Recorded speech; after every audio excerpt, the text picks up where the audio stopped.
Assalamualaikum warahmatullahi wabarakatuh. Nama saya Lina Herlina dari SMP Negeri 3 Limbangan, Kabupaten Garut. Pada kesempatan ini saya akan menganalisis kasus 4 dengan menggunakan 9 langkah pengambilan keputusan. Adapun hasil analisis 9 langkah pengambilan keputusan dengan jawaban setiap pertanyaan dari setiap langkah berikut ini. Langkah pertama, apa saja nilai-nilai yang saling bertentangan dalam kasus 4? Jawabannya, nilai yang saling bertentangan dalam kasus ini adalah nilai kejujuran dan keadilan, berhadapan dengan nilai kesetiaan terhadap sahabat. Tari dihadapkan pada pilihan menjaga persahabatan dengan Rara atau menegakkan kejujuran demi mengembalikan hak Nina. Langkah kedua, siapa saja yang terlibat dalam situasi pada kasus 4? Jawabannya, Rara, yaitu siswa yang menemukan lalu mengambil dompet. Tari, yaitu sahabat Rara sekaligus saksi. Nina, pemilik dompet yang kehilangan. Busri, guru pustakawan yang menerima laporan kehilangan. Langkah ketiga, fakta-fakta apa saja yang relevan dengan situasi pada kasus 4? Jawabannya, Rara menemukan dompet berisi uang di perpustakaan, lalu menyimpannya ke tas tanpa izin. Nina kehilangan dompet saat membaca di perpustakaan. Tari melihat langsung tindakan Rara. Dan ada pengumuman resmi dari Busri mengenai kehilangan dompet. Langkah keempat, pengujian benar atau salah yang mana yang bisa dilakukan. Jawabannya, tes legal. Mengambil barang yang bukan miliknya termasuk tindakan yang salah secara hukum. Tes regulasi, aturan sekolah melarang siswa mengambil barang yang bukan miliknya. Tes publikasi, jika perbuatan Rara diketahui semua orang, maka ia masih menganggap itu benar. Jawabannya tidak. Tes panutan atau idola, apakah perbuatan itu pantas diteladani? Jelas tidak. Dan jika ditanyakan kepada guru atau orang yang paling disegani pun akan mengatakan perbuatan itu salah. Semua menunjukkan bahwa perbuatan Rara itu salah.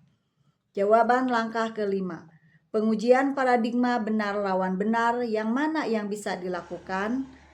Paradigma kejujuran, yaitu mengembalikan hak orang lain, lawan kesetiaan, yaitu loyalty kepada sahabat.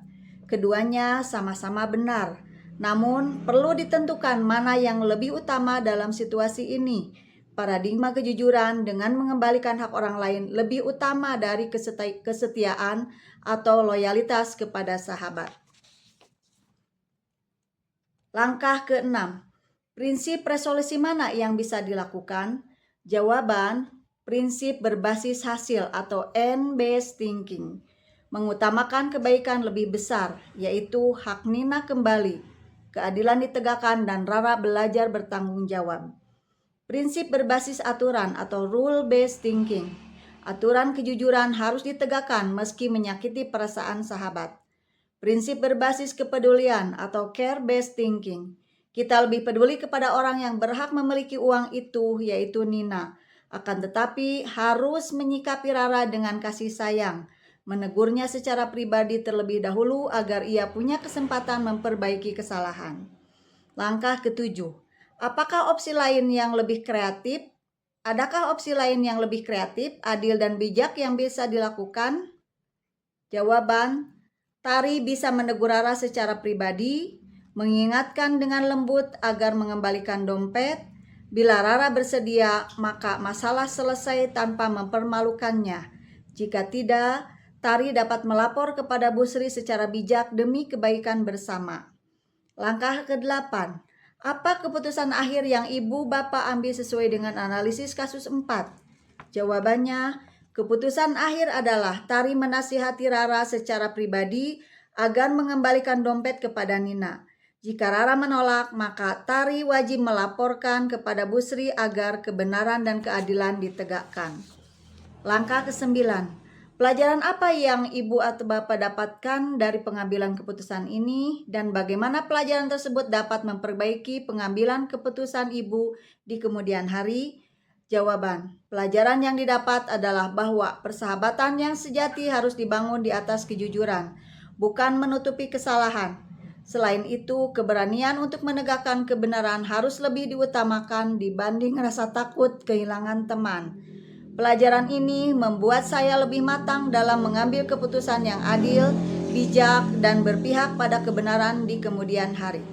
Demikian analisis saya, semoga bermanfaat.